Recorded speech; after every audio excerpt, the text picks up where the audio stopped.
कभी कभी 20 ओवर के गेम के रिजल्ट को डिसाइड करने के लिए सिर्फ 6 गेंदें काफ़ी होती हैं, पर इंडिया के लिए 6 गेंदें आसान तो नहीं होने वाली थी, क्योंकि बीते किसी भी टी20 सीरीज़ में इंडिया न्यूजीलैंड में जाकर टी20 सीरीज़ जीतने में नाकामयाब थी। पर इस बार इंडिया के हौसले बुलंद थे। इंडिया सीरीज़ में पहले ही 2 मैच जीत चुका था। अब बारी थी 5 मैचों की टी20 सीरीज़ को जीतने की। बीते 12 सालों में इंडिया के पास पहला मौका था न्यूजीलैंड को उसी के घर में हराकर उसके घमंड को चकनाचूर करने का। पर क्रिकेट तो अनिश्चितताओं का खेल है। यहाँ वक्त को वक्त बदलते वक्त नहीं लगता। नमस्कार, आप देख रहे हैं cricket untold, the hub of cricket stories. कहानी न्यूजीलैंड के घमंड को चकनाचूर करने वाली। ऑकलैंड में खेले गए दोनों मैचों को जीतने के बाद इंडिया पहुंचती है हैमिल्टन, जहां न्यूजीलैंड सीरीज में कमबैक के इरादे से मैच में उतरती है। वहीं इंडिया का मकसद साफ था, न्यूजीलैंड को पहली बार उसी के घर में हराना। मैच शुरू होता है। न्यूजीलैंड के कैप्टन केन विलियमसन टॉस जीतकर पहले फील्डिंग करने का फैसला करते हैं। इंडिया की तरफ से ओपनिंग करने के लिए आते हैं रोहित शर्मा और केएल राहुल। दोनों की बल्लेबाजी में सीरीज को जीतने का जुनून साफ नजर आ रहा था। दोनों ने मिलकर न्यूजीलैंड के बॉलर का बुरा हाल कर दिया। मात्र 6 ओवर में इंडिया ने बिना किसी विकेट को खोए 67 रन बना दिए, जिसमें से 50 तो सिर्फ रोहित शर्मा के थे। रोहित शर्मा ने अपना रौद्र रूप न्यूजीलैंड के बॉलर्स को दिखाना शुरू कर दिया था। पर 9वें ओवर की लास्ट बॉल में Colin de Grandhomme KL Rahul को मनरो के हाथों 27 रन पर कैच आउट करा देते हैं। इंडिया की मुसीबतें तो तब बढ़ जाती हैं जब 11वें ओवर में रोहित शर्मा 40 गेंदों में 65 रन की पारी खेलकर आउट हो जाते हैं। एक समय पर इंडिया का स्कोर था 9 ओवर में 89 रन, पर अब वही स्कोर 17 ओवर में 142 पर 4 था। पूरे भारतीयों की उम्मीद एक बैट्समैन पर टिकी हुई थी, वो था Virat the run machine Kohli. पर कोहली 19वें ओवर की लास्ट बॉल में बड़ा शॉट खेलने के चक्कर में आउट हो गए।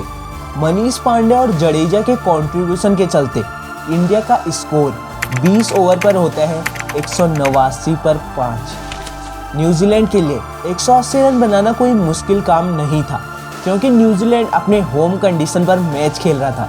पर न्यूजीलैंड को ये नहीं भूलना चाहिए कि इंडिया के पास मोहम्मद शमी और बुमराह जैसे बॉलर्स हैं। न्यूजीलैंड के लिए बैटिंग करने आते हैं मार्टिन गप्टिल और कॉलिन मनरो। मार्टिन गप्टिल ने दूसरी ही बॉल पर 6 लगाकर अपनी मंशा साफ कर दी। 5 ओवर में न्यूजीलैंड ने बिना किसी विकेट को गंवाए 43 रन बना दिए थे। न्यूजीलैंड अपने लक्ष्य की तरफ अग्रसर हो रहा था, तभी शार्दुल ठाकुर 6वें ओवर में गप्टिल को आउट कर देते हैं। उसके अगले ओवर में जडेजा मनरो को भी आउट कर देते हैं। इंडिया के हाथों से जाता हुआ मैच दोबारा इंडिया के झोली में आ गिरा। क्रीज पर आते हैं केन विलियमसन, और विलियमसन ने इंडियन बॉलर्स की धुलाई करना शुरू कर दिया। विलियमसन ने मात्र 29 गेंदों में अपनी हाफ सेंचुरी पूरी कर दी। 15वें ओवर में कुलदीप यादव को लगातार 2 गेंदों में 2 छक्के मारकर विलियमसन ने अपना रौद्र रूप दिखाना शुरू कर दिया। विलियमसन हर गेंद में बाउंड्री लगाने लगे। ऐसा लगने लगा कि मानो इंडिया इस मैच से बाहर हो गई है। विलियमसन ने 47 बॉलों में 95 रन बना दिए।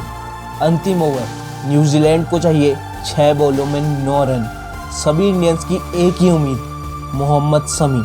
सामने स्ट्राइक पर रॉस टेलर। शमी अपनी पहली गेंद करते हैं और रॉस टेलर 6 मार देते हैं। सभी इंडियंस के चेहरों पर दुख साफ दिखाई दे रहा था। सबको लगा कि मैच हार गए, पर कहीं ना कहीं सबके मन में एक उम्मीद की किरण जरूर थी। दूसरी बॉल टेलर स्ट्राइक चेंज करते हैं। अब स्ट्राइक पर केन विलियमसन 95 पर नॉट आउट, और शमी विलियमसन को बॉल करते हैं और विलियमसन पीछे केएल राहुल को कैच थमा देते हैं। अब चाहिए थे 3 बॉलों में 2 रन, पर न्यूजीलैंड 3 बॉलों में 1 ही रन बना पाती है और मैच हो जाता है टाई। न्यूजीलैंड का स्कोर होता है 20 ओवरों में 189 पर 6।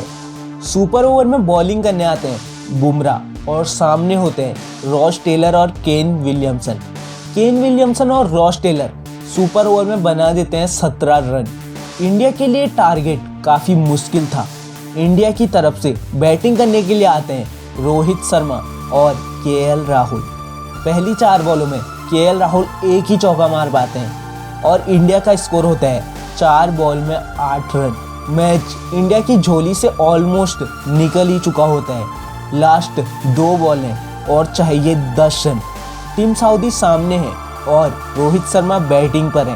पहली बॉल टीम सऊदी फेंकते हैं और रोहित शर्मा जोर से बल्ला घुमाते हैं और 5वीं गेंद 6 रन के लिए चल जाती है।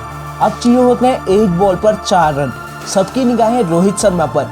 सभी दर्शकों की एक ही उम्मीद कि इंडिया न्यूजीलैंड को हरा देगी और टीम सऊदी लास्ट बॉल कराते हैं और रोहित शर्मा 6 मारकर तोड़ देते हैं और न्यूजीलैंड का घमंड और इंडिया जीत जाती है ये T20 सीरीज। पहली बार न्यूजीलैंड में जाकर न्यूजीलैंड को उसी के घर में T20 सीरीज को हरा देते हैं और लिख देते हैं एक और रोमांचक मैच की कहानी। ऐसे ही रोमांचक मैच को देखने के लिए चैनल को सब्सक्राइब करके बेल नोटिफिकेशन ऑन कर दीजिए। एक और रोमांचक मैच की कहानी को सुनने के लिए स्क्रीन पर आ रही वीडियो पर क्लिक कीजिए। अब मैं मिलूंगा उसी ही वीडियो में। धन्यवाद।